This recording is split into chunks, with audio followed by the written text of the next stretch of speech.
children, you sick fuck. You sanctioned the mass murder of an entire village so a pipeline could go through. One village! And it brought stability to the region, which means that no one chops off their arm because their grandmother's grandfather belonged to a different tribe. They like us down there, boy.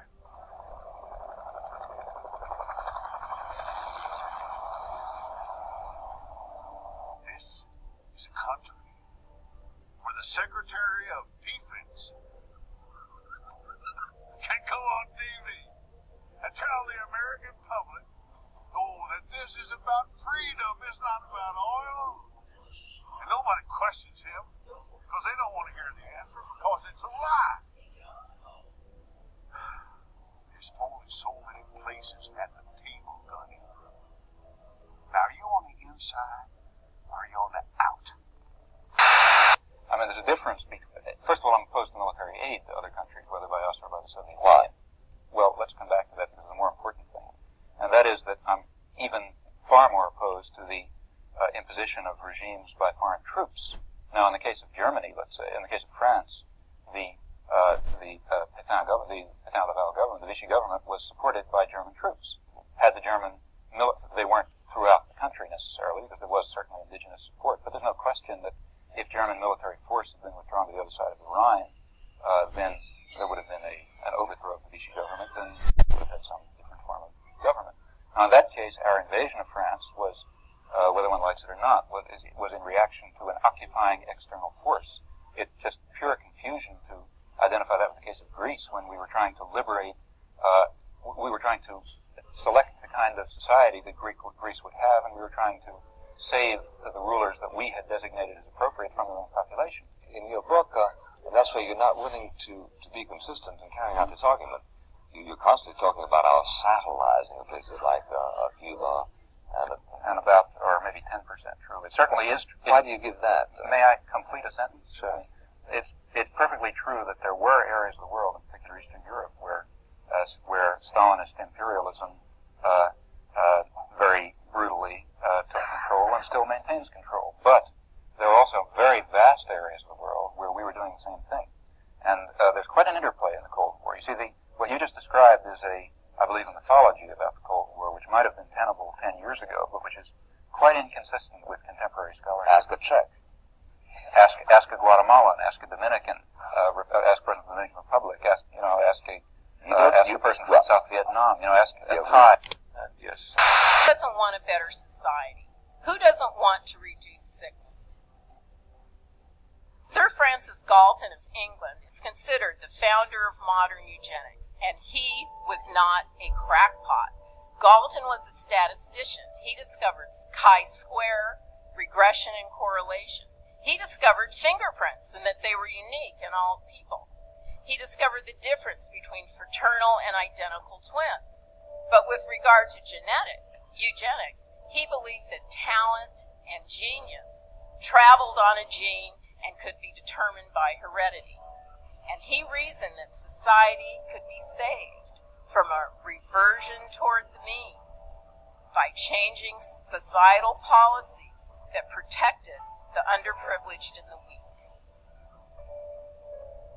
Now, Charles Davenport was the founder of American eugenics, and he's really credited with turning eugenics into a settled science. He was a well-known biologist from Harvard. He actually discovered the inheritance patterns of neurofibromatosis and albinism, but he again believed that complex human traits such as talent and poverty were controlled by a single gene and could be inherited in a predictable pattern, just like the seed coat of corn or cattle. A predictable pattern, just like the seed coat of corn or cattle. Davenport actually formed the eugenics section of the American Breeders Association. His mission was to identify the most effective and undesirable Americans, at least 10% of the population. After identifying these submerged tenths, appropriate remedies would be used to terminate their bloodlines. There were prominent eugenics supporters all over the country from University of Michigan, Harvard, Columbia, Cornell, Brown, Northwestern, UC Berkeley, even the great American hero Charles Lindbergh. Eugenics and Davenport's methods were considered the latest in scientific modernism, and it attracted many liberals, and in fact the most vocal critics were labeled as reactionary and anti-scientific. Where it gets scary is the Carnegie Institute supported report in 1911 had 18 solutions to the problem of the unfit. Point 8 was euthanasia. In fact, one institution in Lincoln, Illinois, fed its incoming patients milk from tubercular cows, believing a eugenically strong into eugenics. W.B. Du Bois said only fit blacks should procreate to eradicate the race's heritage of moral iniquity. The NAACP had its own fitter baby contests. The good thing that came out of it is it brought this concept of assimilationist eugenics. The talented tenth of all races should mix, as the best blacks were as good as the best whites. So this actually brought on some racial harmony. Margaret Sanger, the founder of the American Birth Control League, the precursor to Planned Parenthood, she was a proponent of negative eugenics that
So sure, they're getting paid off for having put Obama in office, but the other programs are, well, what's happening to them. He's probably a nice man, I don't know, but there shouldn't, just as you said, there should be no surprise.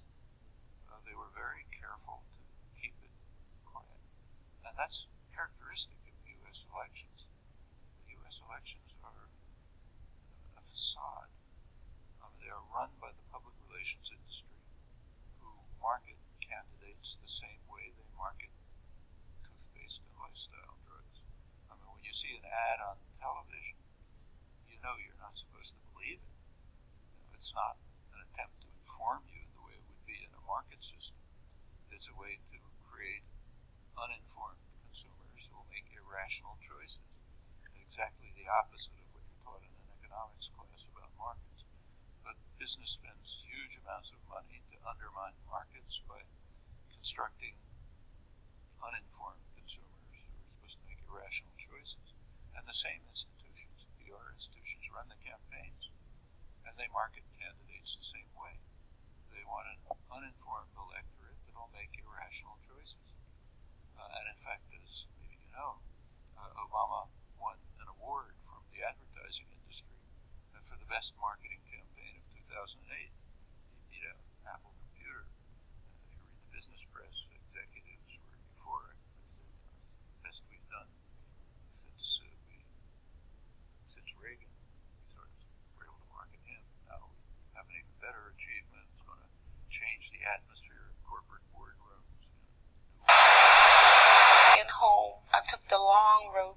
the next thing I know, I was drugged and I was attacked. And you were raped? And I was raped. And my life was threatened. That if I ever told anyone, that he was going to kill me.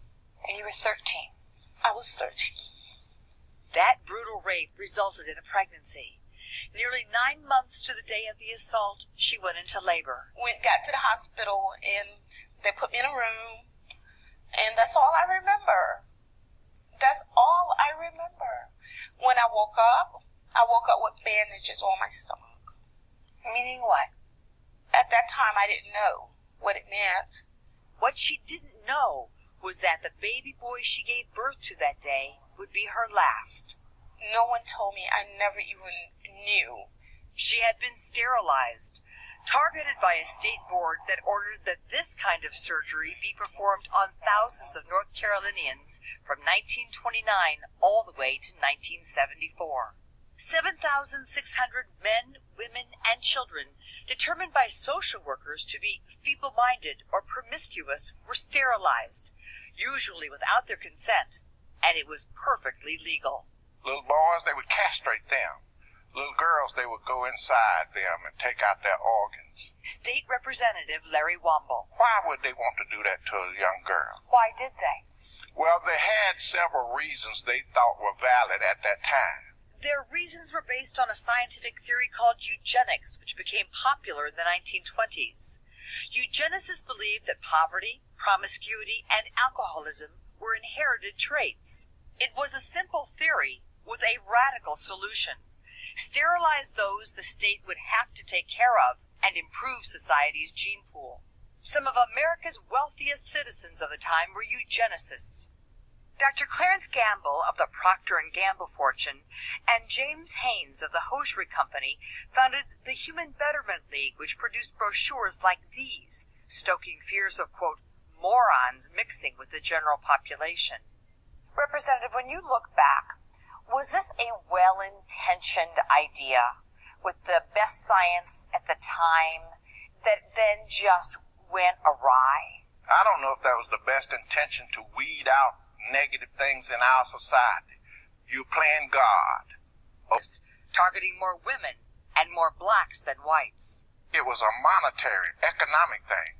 Get them off of welfare so the state would not have to pay for their children. That's fine, but you don't do that by doing this kind of thing. Some people have even expressed to me that it borders on genocide.